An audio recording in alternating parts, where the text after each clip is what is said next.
Nilqakom għat-tieni parti tal-programm. Illum bissibi noqgħdu fuq bastiment żgħir li jereq wara li kien inġibet il-film Popeye fl-1979. Dan jinsab il-barra miċ-Ċummija hekk kif toħroġ minn Ankerbej. Biex nagħmel din id-dive se nistieħeb ma' Hubert u xi għaddasa oħra. Alright, Hubert. Kollha sew? Alright. Illum nixtieq li toħodni fuq l-Scott Craig, għandi bżonn niġbed daqsxejn filmat in HD, għandek xi dive sejra lem? Iva, famuż. Kumulazzjoni għandi grupp li ħanitilqu minn hawnhekk biex imorru fuq l-Scott Craig għax it-tieni dive tagħhom u għandi wkoll grupp li qed tiġi Ankerbej u ħejħorġu għat-tieni dive fuq l-Scott Craig. Tieni dive fil-baxx. Dive fil-baxx għalhekk nużaw għat-tieni. L-affarijiet diġà fuq id-dajsa għandek kollox fuq id-dajsa. Kien nagħmlu nitilqu. Naqna proset. Thank you.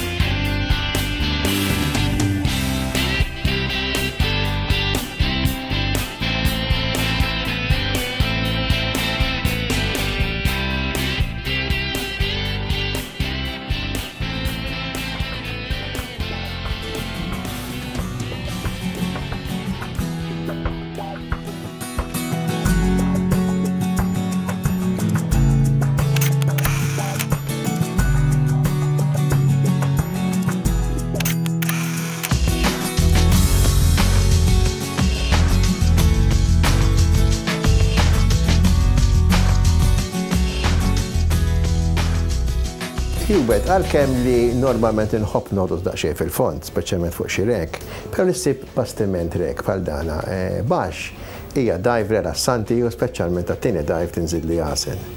Tmur ta' spiss toqgħod fuq l-Scott Craig? Iva, l-Scott Craig nagħmluh spiss aħna għax għal-beginners dawk li bażikament huma open water, anke li huma advanced li jixtiequ jgħod fuq rek, ma rek fil-baxx jgħid famuż.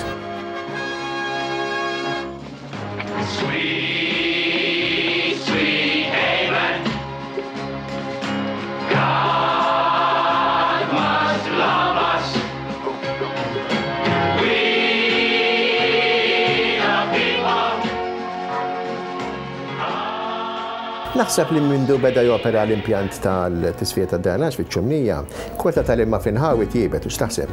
Iva, tiebet ħafna wkoll. Tista' tgħid li aħna qabel bikar kien konna nozzu hemmhekk. One l-intina ġifieri li kien hemm in-nies ma daw kienu jindunaw li hawn id-drenaġġ. U tu il-viżibilità kienet tkun għandek l-ewwel 10 metri kienet tkun kannella tista' tgħid. Jiena mort nżur dan l-impjant u nista' ngħid li fil-proċess tal-aħħar qabel vodiri mal-ilma qabel ma l-ilma jixtieħed lura l-baħar tara il-maċar u anke rieħa ma xomniex. Di ċertament kienet aħbar tajba l-ambjent marittimu u żgur li l-inħawi tjiebu.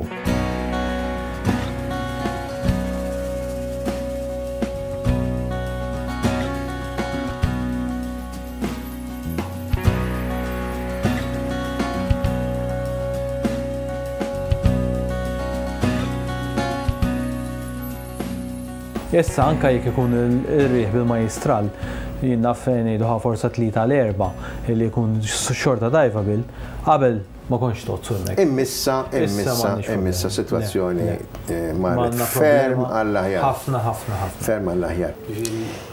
Ġieli rajtu xi erba' ħotiet fuq jiena fil-filmat ma kellix ħut wisħut fuq ma ġbitx wisħut fuq dan il-bastiment, però pereżempju ma l-inħawi ġieli tinsettatu xi erba' ħotiet?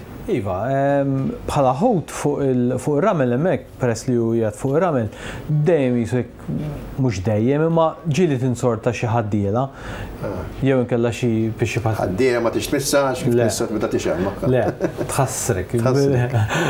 U x'qajt iżjed? U ġieli rajna l-anglerfish, il-Pisci Patricia. Iva. Dik li kollha dik il-fila temmek. Vera camouflage dina. Ma tistax tarsaq ħafna lejha għax għandha ħalqa kif qed inti għall-Iberega. Nieħu pjaċir nodos fuq l-Scott Craig għaliex hija dive rilassanti, għandek dak il-passaġġi, fih għandu daqsxejn ta' struttura, kemm dan ma kien wessax ngħidu huwa bastiment, kien barkun. Inti tiftakru jere. Le, infatti jekk inti forsi naf għandek xi informazzjoni tista' tgħaddili fuq, jien sinċerament in-nies dejjem jgħiduli ma x'inhi l-istorja tiegħu.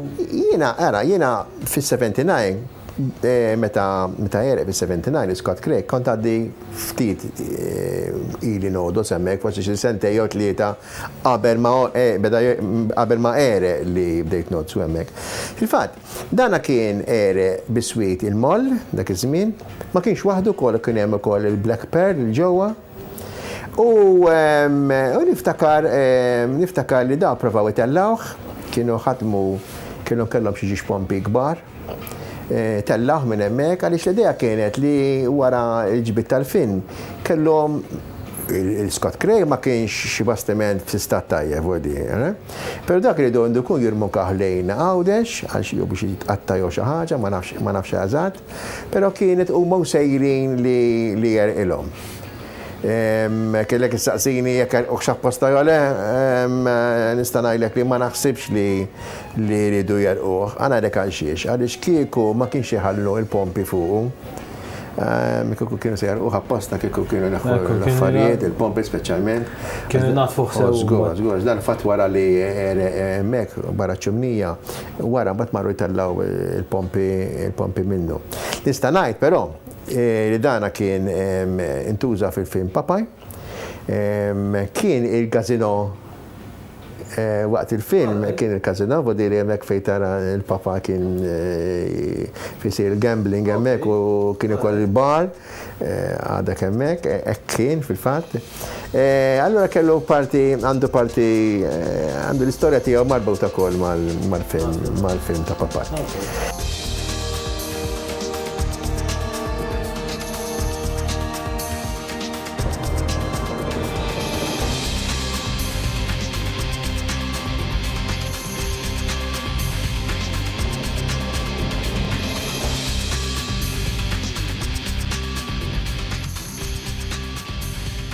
Pero nistanajt jubet il-ġurnata għanna rek ieħor hemmhekk għax kieku ma kienx ikonna dak ir-rek, kont inkun minn tal-ewwel nimmaġina li nsibu xi ħaġa biex nerquha f'dak l-inħawi. Għax ċertament l-Scott Craig iżid ma l-attrazzjoni ta' dik ta' dak l-inħawi xi kont neħħieħ. Jekk neħħieħ kull m'għandek anker bej fejn hemm l-ar.